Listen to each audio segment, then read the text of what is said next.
Don't be shy, 'cause life won't bring you down too far.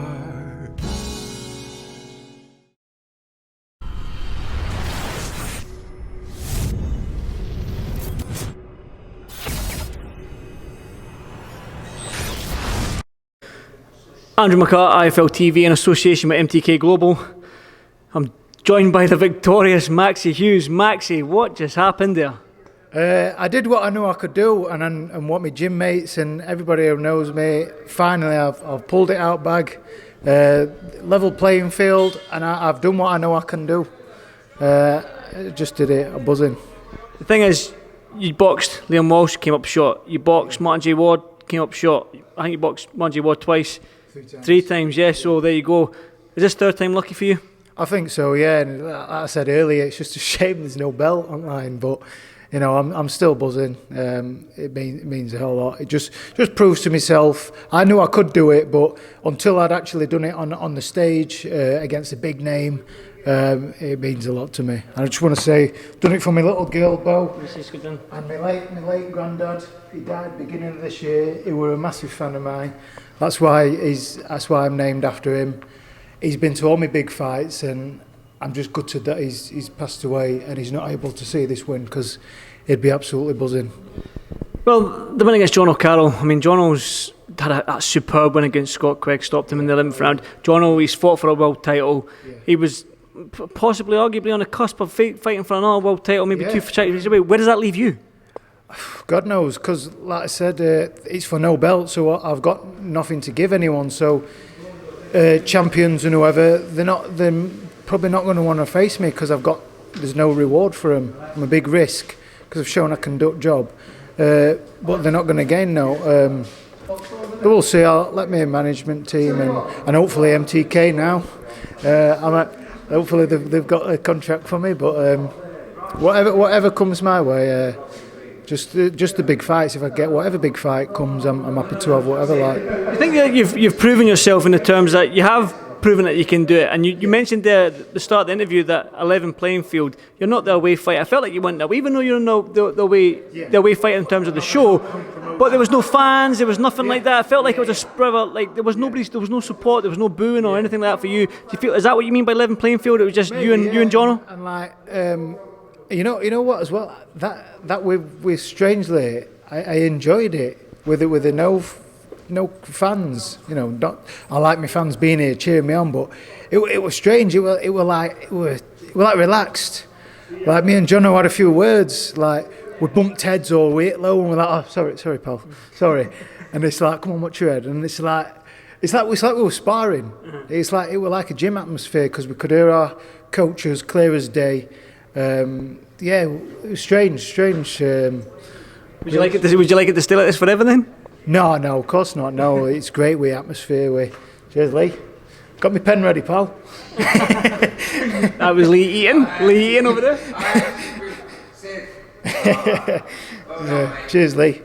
I know all gym lads around at Josh's house tonight, so they'll be buzzing. My mates back in village, my mum, I think everyone in village will have all got together at the social distance gatherings, and got it all on telly. There'll probably be a few knocking at work tomorrow, like be a midweek bender for them, but yeah. Quite right. You put on a great fight with you and Jono. I mean, the whole card up from top to bottom has been great. I mean, the way the changing rooms were situated, you could watch the whole card and stuff like that. How was that for you, watching the fights live from where you were getting changed? And that was that. I know the whole thing's been strange, hasn't it? Yeah, I mean, it were good in the sense that I could see round by round and thinking, like, timed it with a bit between the fights where they cleaned the ring and did the interviews. So I'm like, right, I need to start warming up gently now. And then I got gloved up, but I knew there were like 4 rounds left of that other fight. So I was like, shit, I need a piss now. Right, take these gloves off quick, because I know I've got time to go. Whereas sometimes when you're gloved up and you're in an arena or whatever, you're like, oh, I need a piss and I've got to hold it in. But it was. So there's some benefits to this then. Yeah, it is some benefit. It's just strange. Yeah, I didn't like having mask on, because it is, you know yourself, it was warm in there early, especially at the beginning. And I thought it's going to zap me when I get in there. But really strange. It's like, you don't want it to keep it all the time, but it's nice to have ticked it off to say, yeah, I did that, because it's probably going to be a time in history where you look back and you think, oh, we had 5 fight cards where there were no fans, nobody allowed in. So yeah, good to and you got the win as well. Let's talk about the fight itself and how confident you when that final bell rang that you had actually got the victory. Were you confident? I really didn't know. I felt in myself like I'd done enough to win. Felt like in the exchanges that we did, he landed some good shots, but at the same time he'd pull out and I'd catch him with a clean jab or whatever. So I felt like, all right, we had a good exchange. He hit me, but I finished it. And you know, you always say who's finishing the exchanges, etc. But yeah, I just didn't know, because you do see some dodgy decisions. And the close fights that I have had with Walsh and the couple I've had with Ward, I can hold my hand up and say, yeah, I lost. But by marginal, you know, a round or two rounds at most, whatever.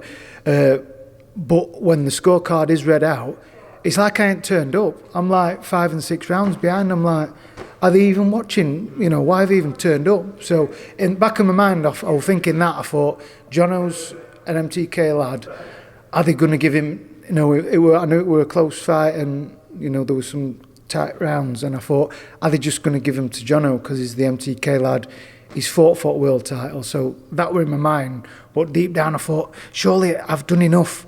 I felt like I'd finished the rounds on top, the exchanges. So I thought, surely I've got it. But you know, when they read my name out, I was just buzzing. Definitely, but I can sense that as well.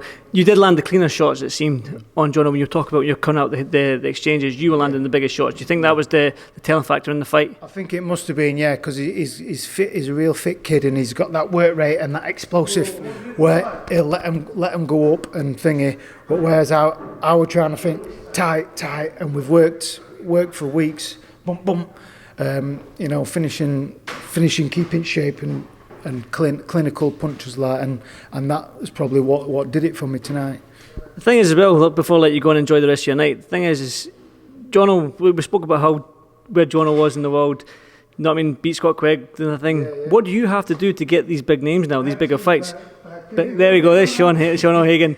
What do you need to do? Do you need to be more on social media? We've spoke about all week that you're not on social media. Do you need to be more on social media a little bit? I'll definitely try. I mean, as I said earlier, my missus started 8 weeks ago and she's got more followers than me. I think I better get some tips, like, but because I still work as well, and it's a busy schedule I've got. We're working, get home, look after my daughter for a bit, and then go to gym. And I should make more time, especially now. You know, I could maybe build a profile, even though I've been around for 10 years. Get your missus to do it. Get your missus to do it.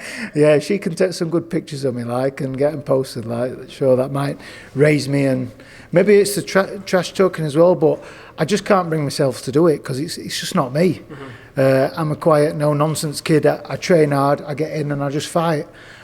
I can't get into it, you know, unless I act daft and start quoting Rocky or, you know, things like that. So maybe I just act a bit more daft, like. Last one. Well, that's what you should do, because I guarantee you'll get more followers. Last one. How are you going to celebrate this victory? Me and Sean will probably have a sing-along in car on the way home. What song? I know Sean likes a bit of Elvis, and his favourite song he likes is his ringtone, that Peaky Blinders song. He's been asking me all camp, have that for your ring walk, have that for your ring walk. But I picked Tears for Fears, and he laughed. He says, what have you got that for? But I'll try. I know it's good, isn't it? I'll try to get him to put that on so we can celebrate. Maybe we are the champions. There you go, why not? Maxi, been a pleasure to see you this week. I mean, you're a humble guy, you know what I mean? You finally got the win that you deserved. Well done, and go and celebrate. Yeah, cheers, pal. Thank you. Anytime, man. Thank you. Don't be shy, 'cause life won't bring you down too far.